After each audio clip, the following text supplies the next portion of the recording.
So, welcome to the CrossFit Canada podcast, a place for Canadian affiliate owners and coaches to talk CrossFit and share their stories. I'm assuming that my guest today is not Canadian, based on where your affiliate is, but the story is very cool nonetheless. So, I have Lauren Russell joining me from Vanguard CrossFit. So, Lauren, you're gonna. Even though I just did, I still want you to introduce yourself, your affiliate. And we always do a question of the day. My question for you is, how long have you been in the doors of your physical location of your affiliate is your question for you. So name, affiliate, and then how long have you, we'll call part two, how long has that been open? Okay, yes, I am Lauren Russell, Vanguard CrossFit. We are in Louisville, Kentucky. We have been open now for 8 days in this location. Yeah. And sorry, very my cool. Voice from coaching is going as well. So. Yeah, and I mean, we'll kind of get into what we'll talk about, but then get into the backstory. But started a garage affiliate and then just got after it. So you probably, yeah, your voice is strained because you're not used to speaking in a big space, yes, I'm guessing. Big space. Mm-hmm, yes. Cool. So, but your affiliate story starts more than just 8 days ago, and your CrossFit story, I know, starts long before that. So I love hearing, I don't know if the tens of people listening care or not, but I love hearing when people's first CrossFit workout and your first introduction to it. So let's start there. Okay. So it was 2011. And the first workout was Murph. Wow. I'll never forget it. I had the thickest band possible, doing all those pull-ups. The mile run about killed me. And then they were like, now you have to do more. And at that time, you could not partition it. So it was straight through. Yes. Yeah. I left very defeated, but wanted more. And that's where it came from, the love from it. How did you end up there? What was going on in your life that you ended up there? I was going to school for exercise science and studying to get my personal training license. And then this CrossFit gym opened up and I saw them running outside and I saw the lights on and the barbells. And I was like, that looks cool.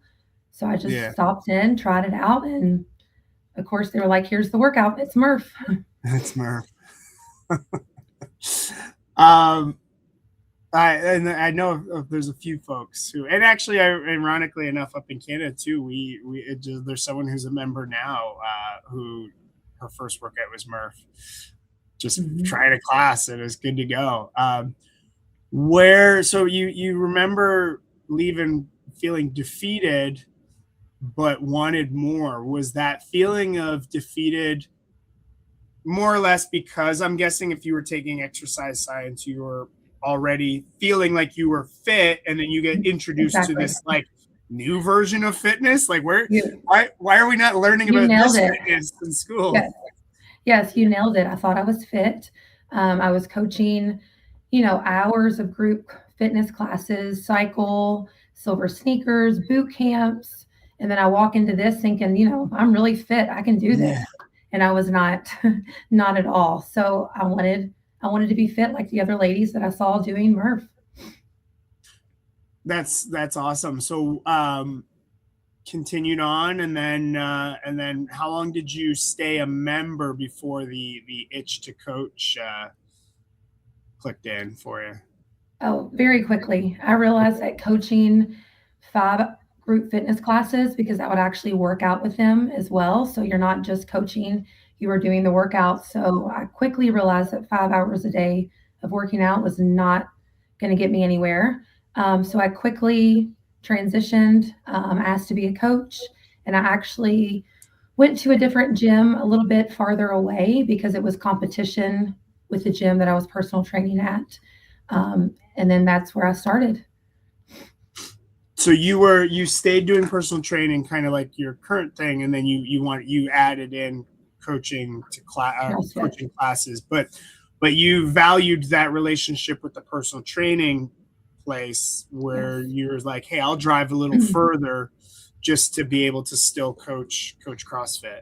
Yeah, it was in my hometown where I was personal training, so a couple minutes away. Um, I had a relationship with a lot of people, and then it just wasn't quite time to leave yet. I did eventually leave and do CrossFit full time, but at that moment, I felt like I needed to stay there as well. Yeah. So balancing both, it's 2011. When did you go and get your level 2 then? About 2012. Okay. I kind of took classes, watched how they coached, all that good stuff, and then I finally went and got my L1. Okay, so sorry, L1. When did you get your L2? Oh, yeah. I'm sorry. Okay, yeah. So probably 2016. Okay. I don't know the exact date. I got my L3 last year, and so that's kind of what I remember. Okay. Because I'm always curious, and especially like interested in your stories. You said like you coached or you led a bunch of group fitness classes, taking exercise science in school, but then you enter this like CrossFit training path, and it's probably just a slightly different like focus or level of detail or anything. Do you remember at all like thinking like, oh, this is a lot like what I'm learning, but it's just delivered a different way, or they talk about it a different way, anything like that? Oh yeah, I mean, by that time I was like, why am I even doing exercise science when I can do all this with CrossFit? And then how they laid it out and how there was progressions and how they explained everything. I was like, this is perfect. This is the direction that I want to take it and I want to go.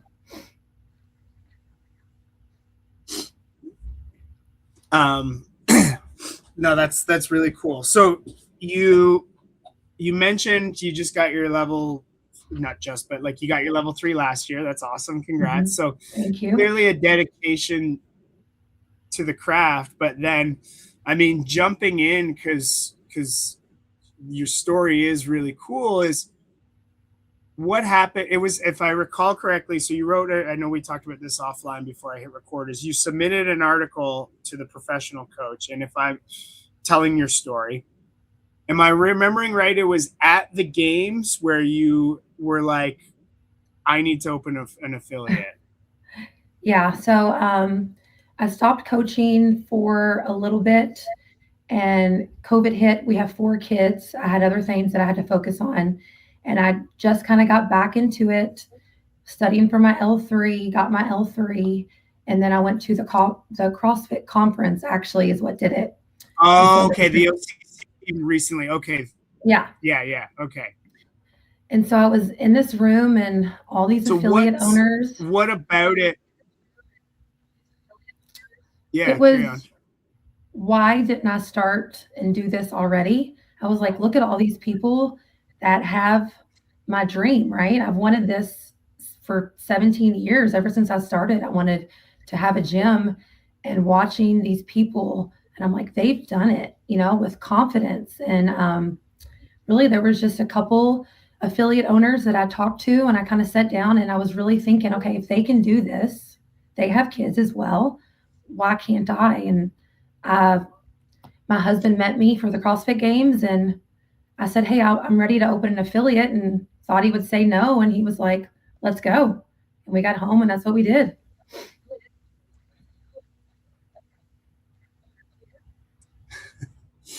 I love it. But I think even just having the like inclination to go to the OCC, not as an affiliate owner at that time, was it?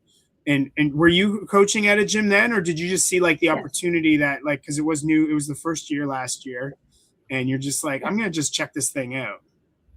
Yes, I was a head coach at another gym, but really it was, I saw it, and I never want to stop learning. I love CrossFit. People make fun of me sometimes how much I love it. I eat it, breathe it, sleep it. I love it. And so I saw that they were doing it. I was already going to the games. Me and my husband always go to the games. We love that trip. So I went a couple days early to see what it was all about. That's cool. So in the OCC, there's 3 tracks, and this is, I know you know this, but this would be for the people listening. You know, there's the affiliate owner track, coaches track, and more of a competitor or athletes side of track. How did you spend your 2 days? Did you stay all in one, or did you bounce back and forth, or what'd you do? I stayed all in coaching. Okay. And now we're going back this year, so I think I'll go more into the business affiliate owner side of it. Yeah. But it was good. I mean, it was 8 hours a day, and you were in there, and they were in there with you, and you were literally hands-on coaching. So it was great. What fired you up about that? Because it's like I stayed all on that's why we didn't cross paths, but there was a lot of people there. I stayed all on the business side of things. What's like, because you get to do that. I'm guessing it was almost like the level 2 without like the aggressive tears feedback. But there was some aggressive feedback. Okay. And I mean, I think aggressive we would read as honest, just honest feedback, right? And like, but was it like that you're in with your peers, but was it you being a nerd of CrossFit being like, wow, the people leading it, either the red shirts or the subject matter experts, it just wowed you? So seminar staff would be the top tier, absolute dream job, if I could get that red shirt. But if you really want to know honestly, it was towards the end of the day, and we were doing working with older people, and we were trying to explain a clean with an individual who was maybe like 80, and he was in a seated position and he could not stand. And I was trying to explain it, and it went all wrong. And the guy that I was working with, he was just another, person joining the conference. Yeah. He was like, well, haven't you taken your L1 and don't you understand this? And I looked back and I said, I have my L3. And he kind of looked back, and that was the moment I was like, okay, get with it. You are better than this. You know this stuff. And at that moment, it was like, this is why you never stop learning, right? Yeah. I don't work with a lot of older people. I was doing my best to explain how to do a barbell seated clean, and it went wrong. And I was like, you know what? I'll never let that happen again. And here I go.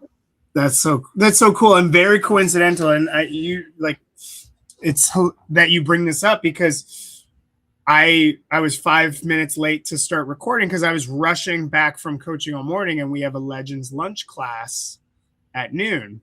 That's what my last thing of coaching. I'm trying to shuffle them out.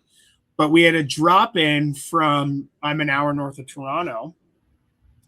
And she's like, can I join the Legends class? I know, sorry. And I'm like, yeah, it's fine. Yeah, come on in. Anyway, where I'm going with this is she's like, mid-class, she's like, I just took my level 2 and you're doing it the way they said. And I just find that crazy. I'm like, well, that's the way it's supposed to be done. Yes. So even in a Legends or a seniors class, right? And so it's cool that you had that kind of awakening as well, to be like, okay, I gotta get on this. Yeah. And it was hard, right? It was, a fake person in the chair. But it was like, I will never let this happen ever again to me. So I'm actually crazy going for my L4 right now and opening the gym. So like I said, I never want to stop learning. So as soon as they released that L4, I was like, I'm on it. I'm going to get that. That's so cool. Yeah, it's and it sounds like we're a very similar mindset, right? And like, you probably talk to other coaches as well. Like they do that level 2, and then they're so nervous to take the level 3 because the level 2 was so jarring for them at times. Yes. And it's like, as we said, like aggressive is a strong word. Honest is a better word for feedback. Yes. It's like, maybe you just fell into some habits, right? There's some habits that exist, I think, in the CrossFit sphere that are maybe counter or just slightly outside of like the way the hymn sheet that we want to be singing from. But when you get that feedback, like I took the in-person level 4 and failed it, and my feedback was that I needed to develop a plan to teach the wall ball. Like, Yeah. man, you kidding me? Like I thought I did. Yeah. This level 4 has been wonderful with the mentor. It really kind of opens you up because you have to watch your video back as well. I will say, I had a drop in yesterday in class, and I'm trying to teach exactly like they have me teach right now, really break down the progressions, layering on stuff so it's not so much at one time. And we kind of met afterwards. She's thinking about joining. And she was like, man, you really broke that down and spent a lot more time than I'm typically used to in my other CrossFit box. And so I did explain to her that I am trying for that L4, but this is how it should be taught, right? These progressions should be taught the same way. And that's kind of how I do with my coaches when we have coaches meetings. I'm like, you guys, the progressions don't change. You know, you have these progressions and this is how you coach them. And so it was just weird to same kind of thing. It was weird for her to say that. I was like, but wait a minute, this is exactly how the class should run, right? So this is what coaching is. Yeah. Exactly. It's wild. And I mean, we could go down that rabbit hole, but let's get back to, as you said, you went to the game, you went to the OCC, spent 2 days there, and then roll into the games fired up. And you said to your husband, I want to open an affiliate. And he said, sure. Okay, let's go. Mm-hmm. So I think like really just to not speed up the conversation, but you guys started right away. You started looking and you had a place in mind or a location in mind, and it wasn't going to be ready for a little bit longer. Mm-hmm. And having already waited now, 12 years, you weren't ready to wait any longer. So what did you guys do? So the area that we're in right now, or the space, used to be a CrossFit gym. They unfortunately closed down during COVID. So the space was a storage unit for somebody at the time. We looked at it, it was perfect. And he said, well, you can have it, but you can't have it till March. Our gym in our garage has always been a gym. We have 4 kids, like I said. So our youngest is 12. So we started a garage gym for us to work out in when I had her. And I would have clients here and there. We got lucky that unfortunately a gym did close down close to us. We bought all their equipment and I said, let's go. We put it in the garage. We had the rig and pieces in my basement. We had probably 50 wall balls hanging out in my basement. We put all the dumbbells that we could, all the kettlebells, all the weights in the garage. Now, mind you, 700 square feet. It was a 3-car garage, but nothing huge. Sure. Yeah. And we just made it work. And clients just started coming. Some of the clients from the other gym that I had a close personal relationship with followed me. And then I had those people that were like, I'll join you when you open. I really don't want to work out in the garage. And then they started to come into the garage and they were like, oh my gosh, this is just like a CrossFit gym. And that's how it started. And it was one after the other, almost to the point where the last couple of weeks I was like, we can't take not anybody else in this garage. I mean, 5 a.m. would have 9 to 11 people all kind of in that, little space. And we made it work. Yeah. So I'm interested, and I think people would be curious. So what was your class schedule in the garage? Like once you got some momentum going, I mean, whether it's stayed the same or you added classes, but what was your class schedule like? It was 5, 6, 9, and then noon was Tuesday and Fridays, and that was our barbell club. And then we had one night class, usually about 5:30, and then Saturday we had 8 CrossFit and then 9 barbell club, and then Saturday or Sunday we were closed.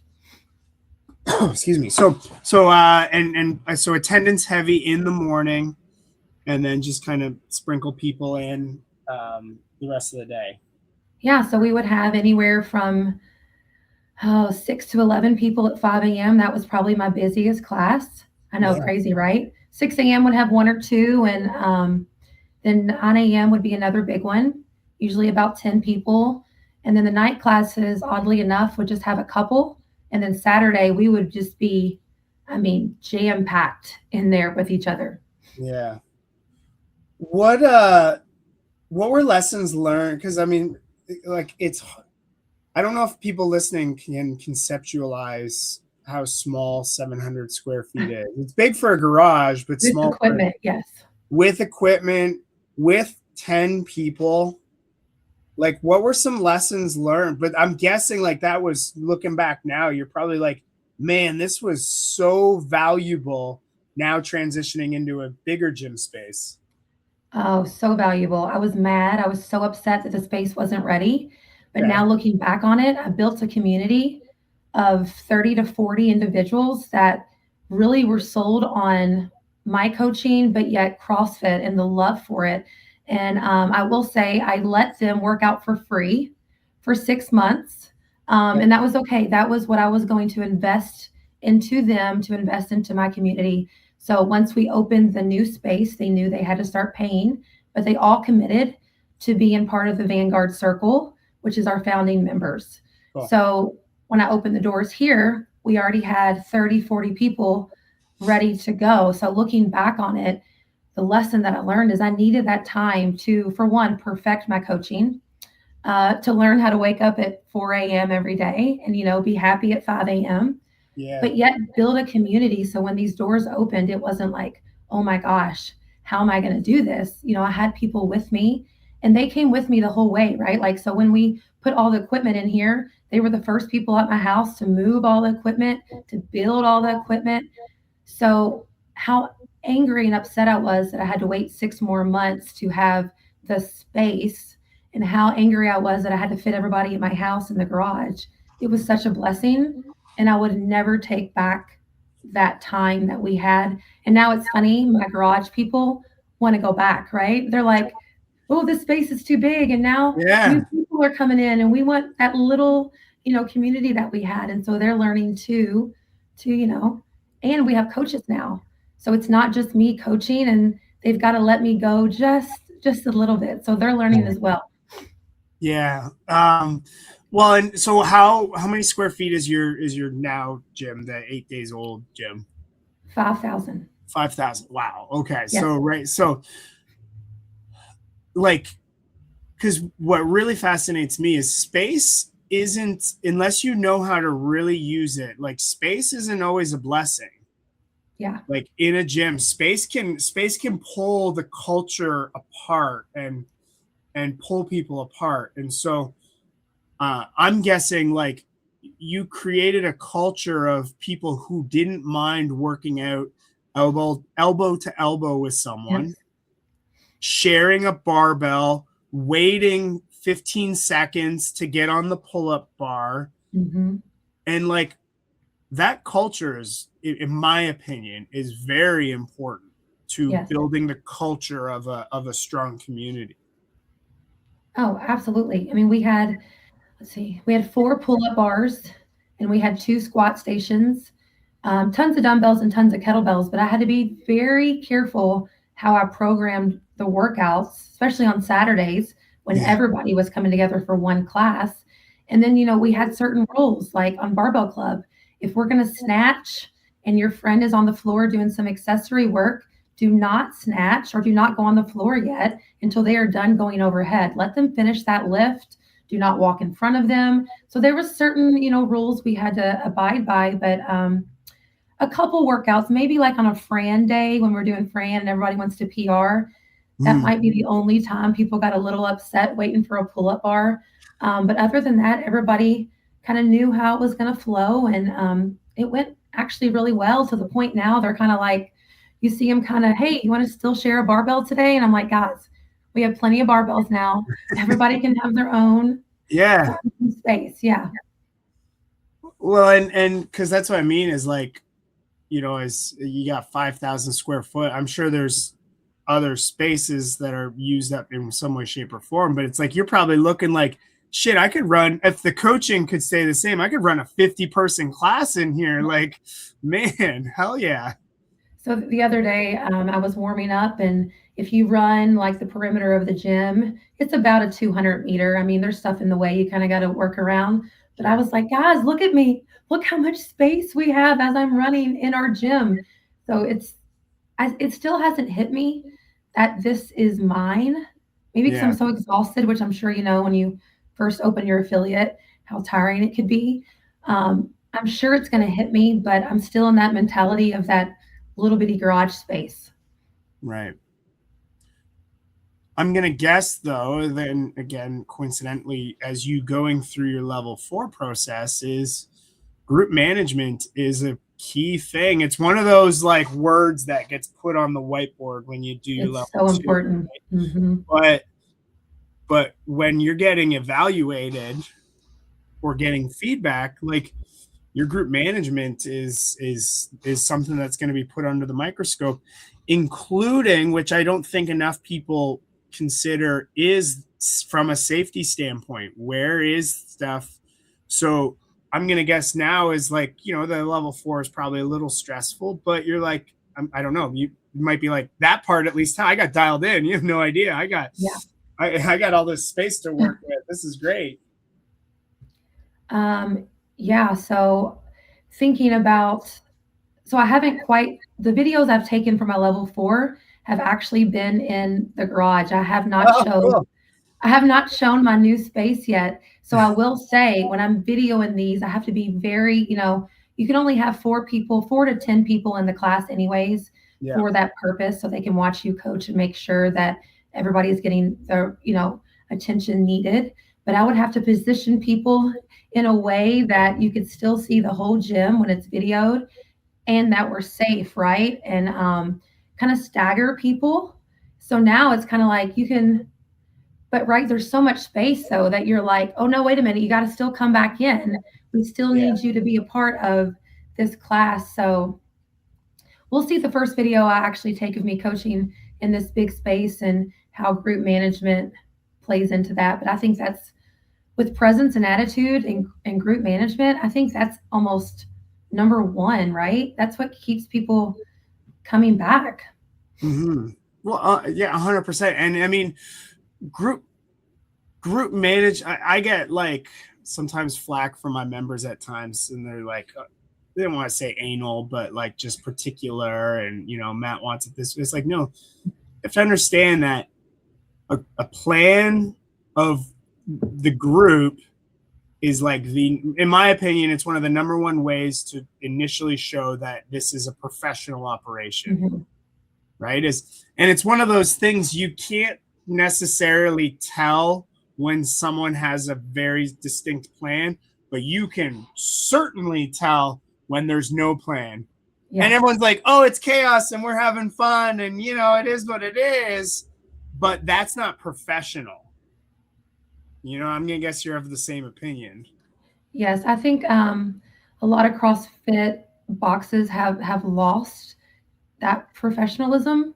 Like, this is, and same thing when I explain to my coaches, I understand that you guys have other jobs and you're just coming in here to coach once or twice a week, but this is my full time. This is everything. So we are going to run this.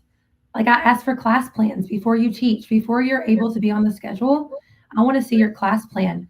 I want to see that you understand the why of the workout. I want to understand that you understand the stimulus. You can do scaling if we have elite athletes to beginners. So yeah, I hold this with very, very high standards. Yeah. And I mean, but that's then because it's like, I think back to, again, it's like the theme for you seems to be like, why wait? It's like, well, I waited this long, so why wait to start my affiliate? Let's open it in the garage, right? Why wait to start having professional development, or why, especially even the level 4? You could wait. You could have waited till the next one comes out.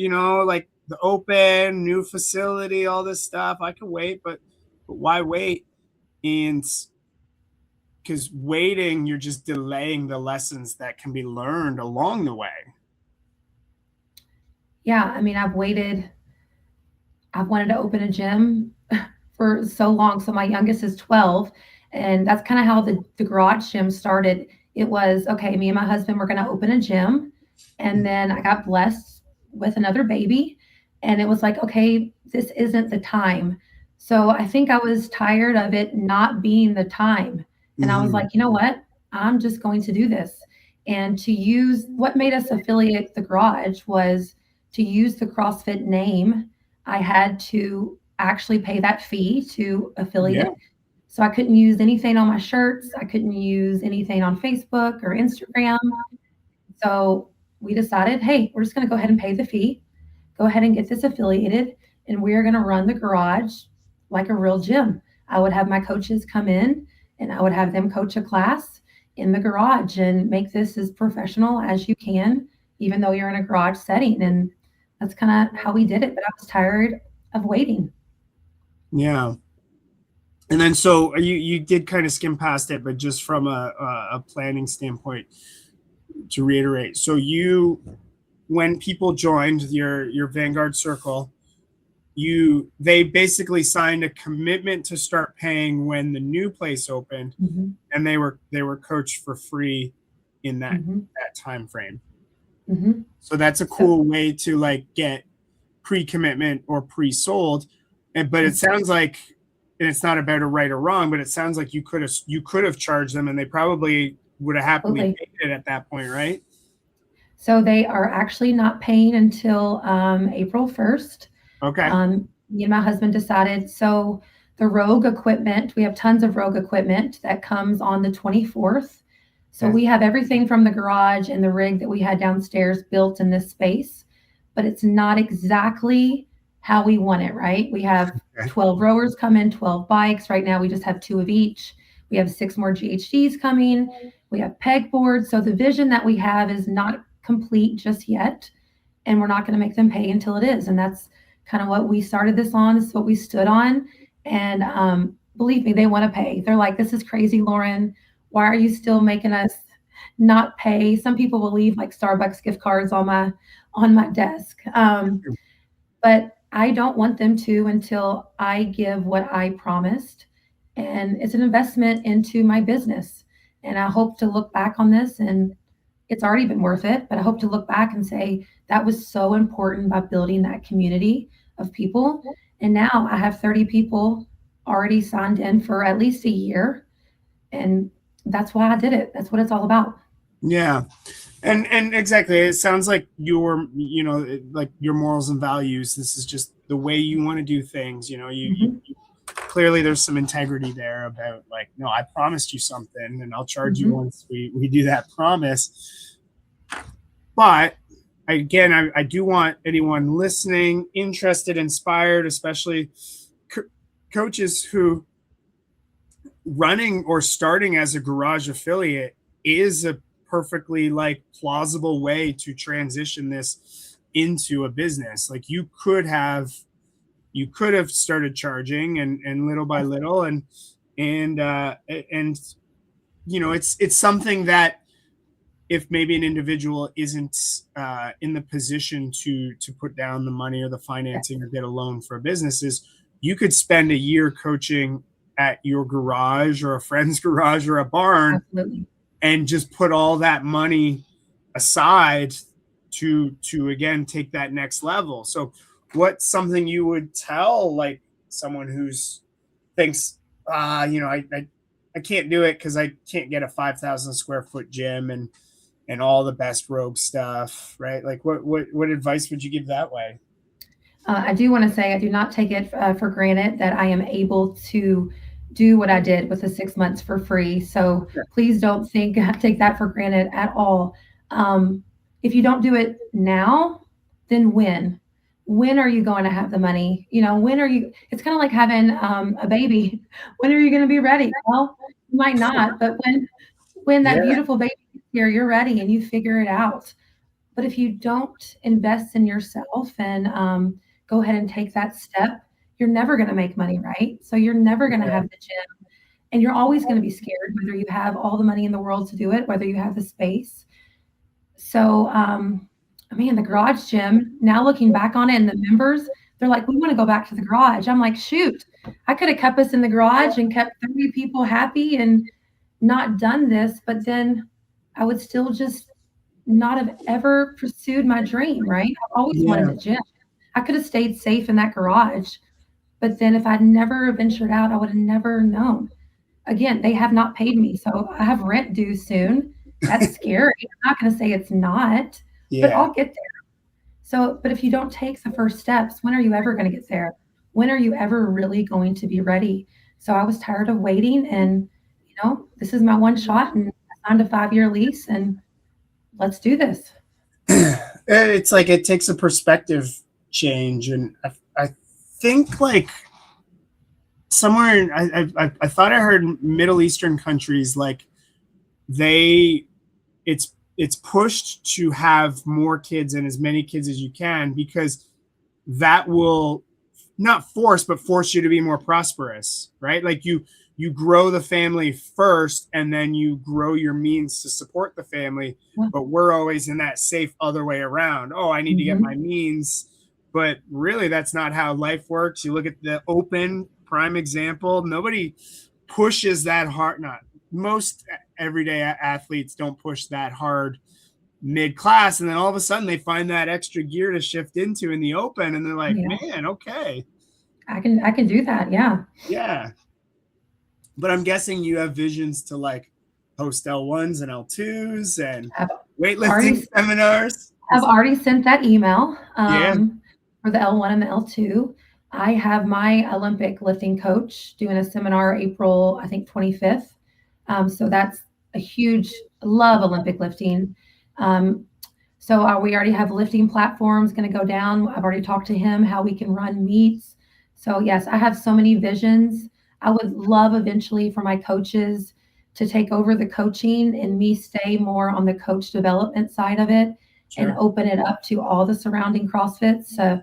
Come in here, learn how to do not better, but maybe different of how you're coaching.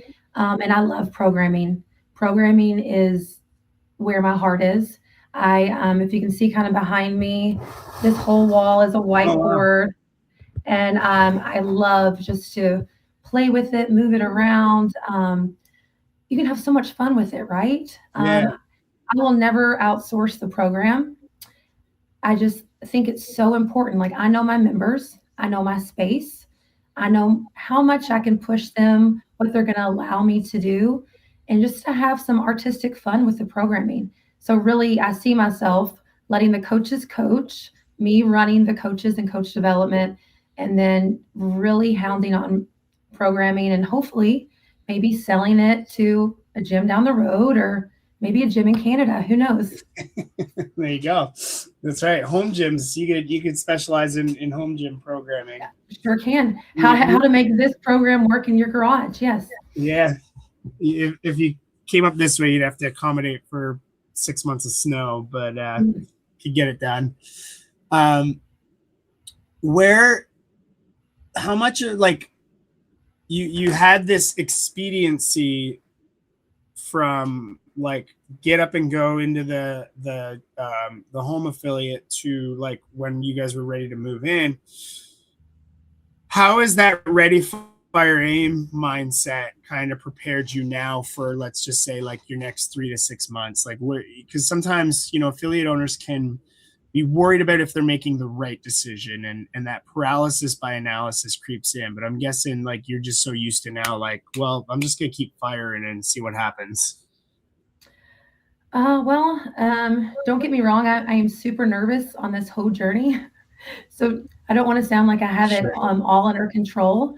Like this week, we did have 3 members drop in, or at least try for a free week. But in my head, I'm like, okay, I've already got these members in the garage, but now it feels like nobody's interested now. Like I have the sign outside, and I guess I was thinking it would be a lot easier. People would just, oh, hey, here's a CrossFit gym. Let me just walk in and talk to somebody. But having the 6 months that I've had in the garage, right? So when we first started doing this, we had to think about, okay, advertising, the website, the companies that we're going to use.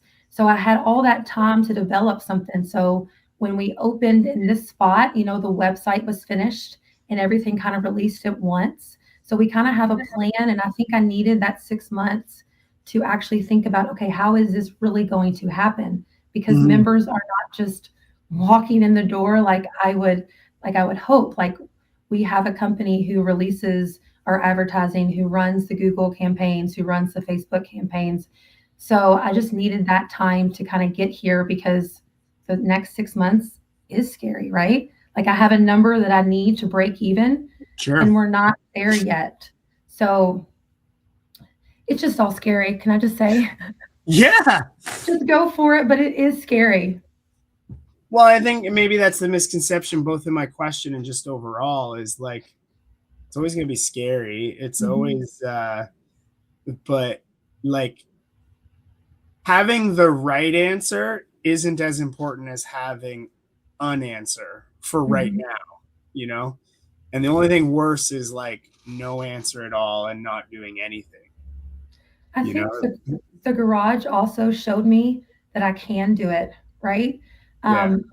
Everybody always has those self-doubts, and I still have days like, can I really run this affiliate and get it to where I want it to be? But the garage showed me that I can. There was so many obstacles. Like, at one point, the building could be ready by January, right? And so we were like, oh, optimistic, we're going to get in by January. And then it was like, oh, now they're saying it could be ready by February. And then we did not sign the lease until 2 days before we moved in. We were thinking to have this lease signed, a month before, and maybe have a month to, build the gym. We had 2 days to put the flooring in, to get the rig in. So yeah, I mean, gosh, just looking back on it though, the lessons that I'm learning from that past 6 months is just so valuable. And I hope I take that, and I never want to forget what it was like to be in that garage and where I came from. Well, it goes back to Murph, like your very first CrossFit workout. You're in the middle of work, Murph. You have a choice: give up and walk out the door. I wanted to. Or you finish it and you just keep finishing it. But you had said like you were inspired by the ladies in the class, like just absolutely crushing it. So I'm guessing it's the same thing. It's like you are now one of those affiliate owners that you got to spend the weekend with. And like, that's the value of going out to these things and connecting, is like, while they're not there for you to watch, you're like, man, Jenny, who I met from South Carolina, I want to be like her. So I'm going to keep pushing through right now. And I have, I stayed connected with a couple of them, on Instagram. Yeah. And I have, dropped in their DMs being like, you know what, you inspired me so much that I went home and opened a CrossFit gym. So that was really cool. They were really excited. We kind of had some conversations about it, but there was this one lady there, and she was there with her daughter, and her daughter was coaching. And we have 3 girls. And I was like, gosh, how cool would that be to have your daughter, in the gym? And I'm hoping to build this for them, that they'll fall in love with it. It's not really cool yet because, mommy does it and mommy's the coach. So hopefully one day they will love it just as much as I do, and they can have this gym for them. Yeah. There's one thing that I've caught as well is like, there is noise, speaking of social media and YouTube and there is noise in the CrossFit space that people criticize either CrossFit as an organization, CrossFit as an ecosystem, where they say CrossFit dead or failing or all that. I know that to be not even close to be true. And my thing is like, you got to put into CrossFit what you want to get out of it. And it sounds like you have that same thought. It's like, no, it's Lauren's taken the responsibility to say, I, Lauren, am responsible for helping CrossFit, not the other way around, or in a way, or at least let's have it be a partnership. So how important is using the name, doing the training, doing the way it should be done?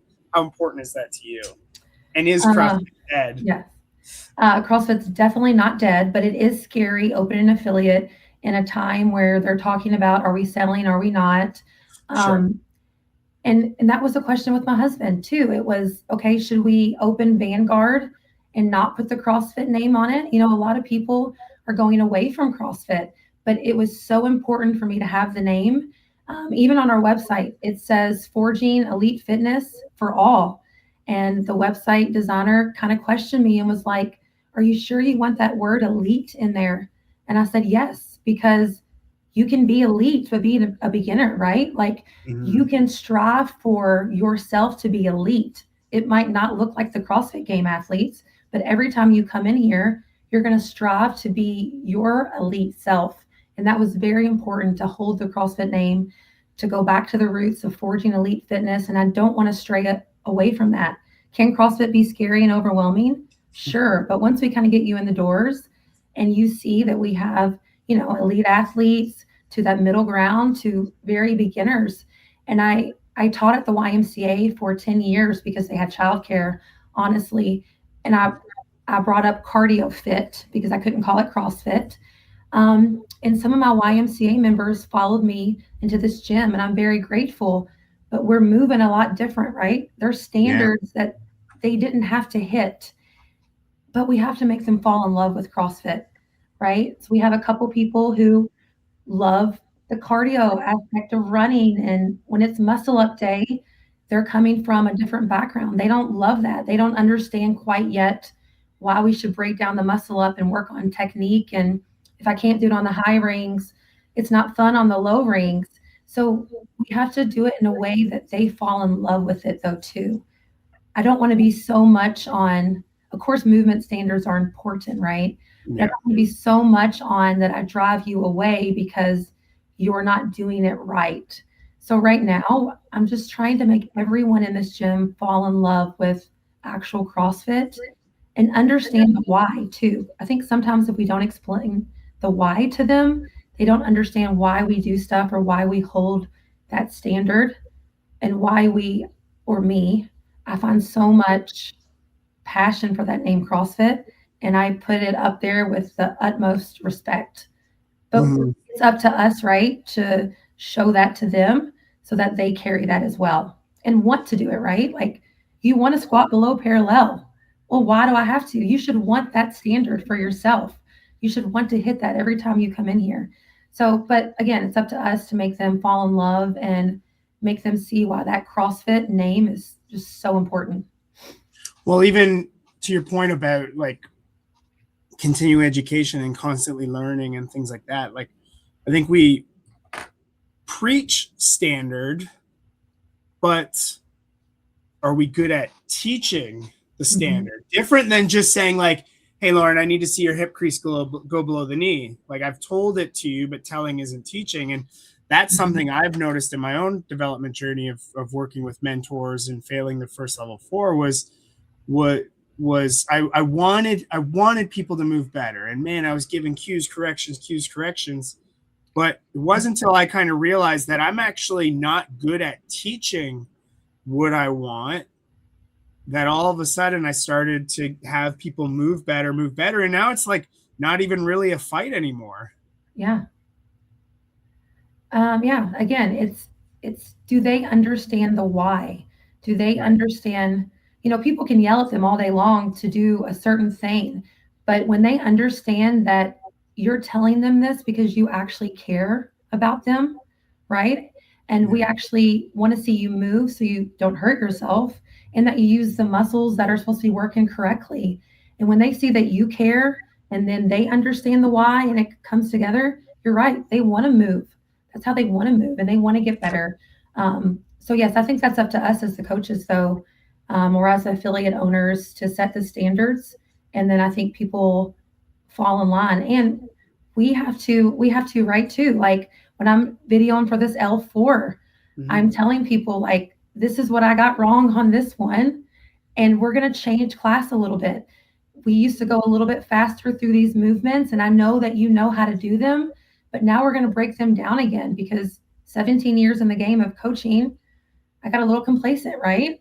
You're like, oh, you do this. Let's go do a wall ball. I don't need to explain it, but you do. I mean, every class should be broken down in a way. And it's almost like the progressions that I'm teaching, my members can spit them off as well as my coaches. And I love that. And some days I do that. Some days I'm like, Okay, you teach the air squat. Everybody give me 1 point of performance. Okay, we're going to start right here in the corner. You give me one. And you see them getting so proud. They're like, oh, I got that right. I know this. So again, I think it's up to us how we want to run the gym and how important that community and standards and how we want people to love CrossFit. Yeah, like that's the beauty of affiliates, is the affiliate model, and why it needs to stay like the way it does is everyone has the freedom to operate their affiliate the way they want to, obviously without disparaging or damaging the brand. But we can all do it slightly different, but we all still need to head in the same direction. Mm-hmm. and move together and really like carry the standards ourselves. Exactly. Mm-hmm. So I know you've already kind of hinted at some visions, but like, you know, as we're recording this, it's March 18th, 2027. What's happening at Vanguard CrossFit? What's Lauren doing and what's happening? You know, what excites you about the next year? Oh my goodness. So many things. I'm hoping that my coaches take over, and I still want to coach. I never don't want to coach. Sure. I never want to get to a place where I coach so much that I start to hate being here, right? I want to love this. Oh my gosh, I want lifting meets. I want to have elite athletes hopefully make at least semifinals. I would love to take somebody to the CrossFit Games. Wouldn't that just be so amazing? I would love to outsource my own programming. I love watching Savon. Savon would be, if I could get on Savon's podcast, I really appreciate you, but if I could get on Savon's podcast, it's the stepping stone. My goodness. This is the farm team for. Yeah. So in a year, if Savon ever would pick me up and talk about how I turned a garage gym into, 5,000 square feet, that would be, oh my goodness, ultimate dream. Yeah. Hopefully we have 150 members in here. And I just want people to love CrossFit. I want them to be excited every single day. I want my kids to be in here. So hopefully in a year I can sell my kids in here. We are starting a teen girl weightlifting class on Friday.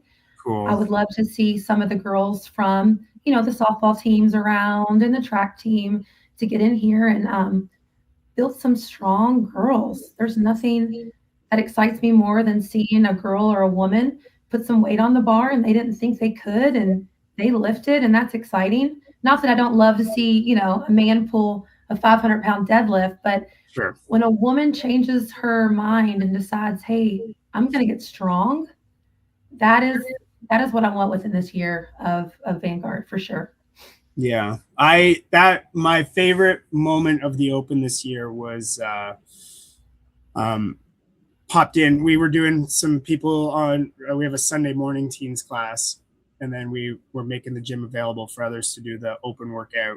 And it was 26.2. Anyway, there's these two girls just over in the corner here, and they might be 12-ish. I don't know, 11, 12-ish. Arms are this long now. And but anyway, they get to the pull-ups and they're kind of swinging, and man, chin over the bar pull up.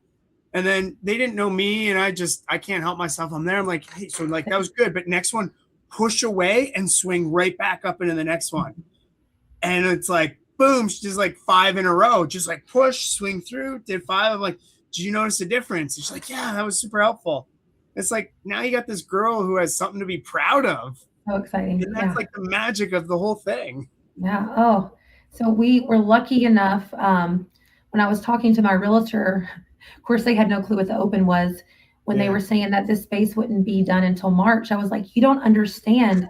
I'm going to miss the Open. I'm going to miss the magic of it. And they didn't quite get it. But I will say we got to do 26.3 in here, and we did a Friday night lights, and it was everything I've ever, dreamt of. I mean, we had probably 50 people in here. We had lanes running. Gosh, it was so exciting. But just thinking of what I can do next year, we only had one workout in here. Next year we'll have 3. We had at least 5 of us have made quarterfinals. So that's exciting. Yeah. But I had 18 people sign up for the open. I know that doesn't sound like a lot, but when you only had 24 Yeah, it's over consistent 50%. members, Like yeah. that's huge. Yeah. So again, but I had to sell the open to them, right? I had to Yeah. explain to them why it's important. I had a couple members like, I don't want to be judged. I'm judged every day. Like, I don't want to judge. So I'd explain to them, why that was important. So, the open, it was just so exciting to actually have at least that last workout in this space that I've worked so hard to build the last 6 months.